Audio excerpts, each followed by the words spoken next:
All right, Shalom. First and foremost, I'm going to give all praises, glory, and honor to Yahweh, Bashem Yahushai, Bashem Rakakwadash. Double honor to the true leaders of the nation of Israel in these last days, Great Millstone, also known as GMS. And salutations to the Most High's man in four corners of the earth, pushing his word of sincerity and the truth. And Shalom to the sisters that support and subscribe wholeheartedly to the message of deliverance and salvation of Yahweh, Bashem Yahushai. It's your brother Banyun, GMS Mississippi, with an in-transit video. And I want to thank the water, Yahweh, Bashem Yahushai, for placing that spirit upon me to constantly be motivated and inspired to teach the hopefully elect out there, just basically just to speak unto the people.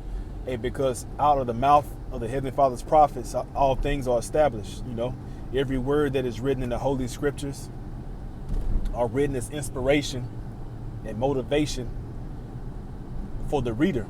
But the readers that shall understand the interpretation thereof are the Heavenly Father's hopefully elect out there. So day in and day out, as prophecy comes to pass, the Heavenly Father's men are constantly abiding in His Word. Not only constantly abiding in His Word, but doing those things that are written therein for the ultimate desire or the ultimate accomplishment of being saved. The majority of the people in this world don't have a desire to do the will of the Heavenly Father. You know, they mock and they laugh and scoff at those that are not like them. And we can look at that beyond a spiritual standpoint, because people look at religion, so-called religion, and they mock it because it's not something that they do. It's not something that they can see and understand. Definitely not something that they can touch with their hands. But if you look at people in the world who are different, you know, may have a maimed arm, index finger that's not there, an extra ear in place of two, they have an additional one, no eyebrows, so on and so forth. You look at cosmetic issues upon people, and the ones that don't have those cosmetic issues look at that blemish in the individual and frown upon it because it's different, because it's not them. Now you look at Hebrew Israelites, you look at the way we deal with women, deal with our women. You know, we love our women. You know, sometimes we can be a little hard, a little rough, a little rugged. The way that we conduct ourselves, the way that we decide on what we eat and what we don't eat is really not a decision, but we have to make the decision in the world when it comes to restaurants, when it comes to grocery shopping. We have to evaluate and analyze everything that we consume. You know, but the people in the world, they don't consider things like that. It's not in their thoughts. So when it comes to oysters and clams and raccoon and catfish, so on and so forth, they don't consider what's written in the scriptures.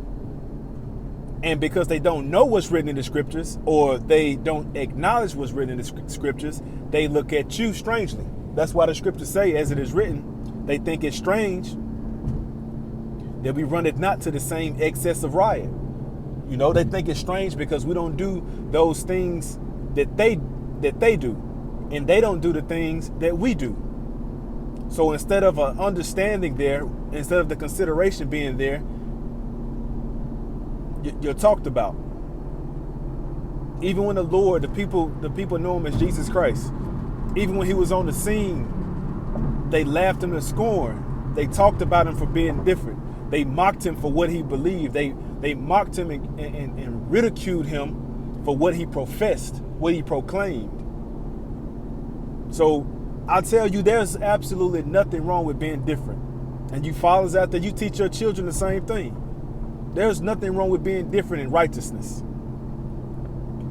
When you stand outside the box, and when you stand up for something, then let it be in the name of Yahweh and his only begotten son, Yahushua, all through the Spirit.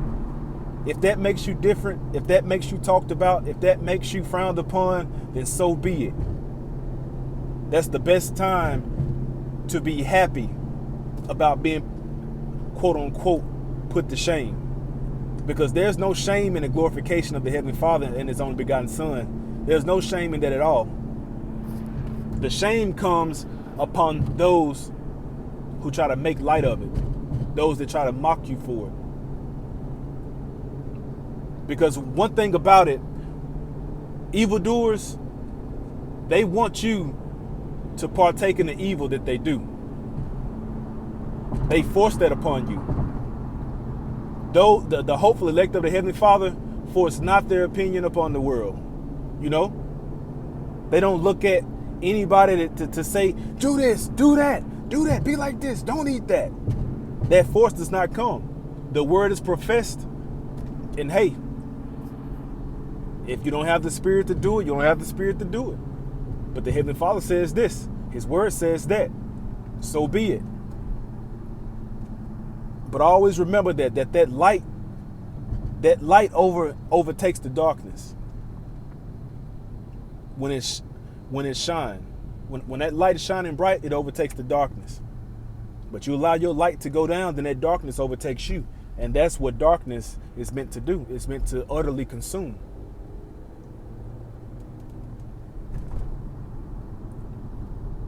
And the beauty of the Spirit of the Heavenly Father is that wisdom allows you to walk in a way in which you're unbothered.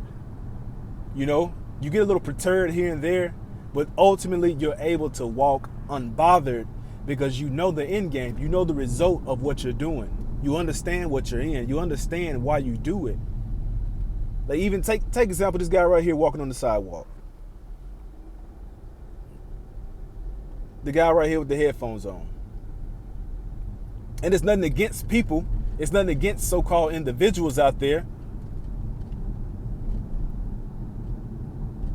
But you can tell when people have no vision. They have no goal. They have no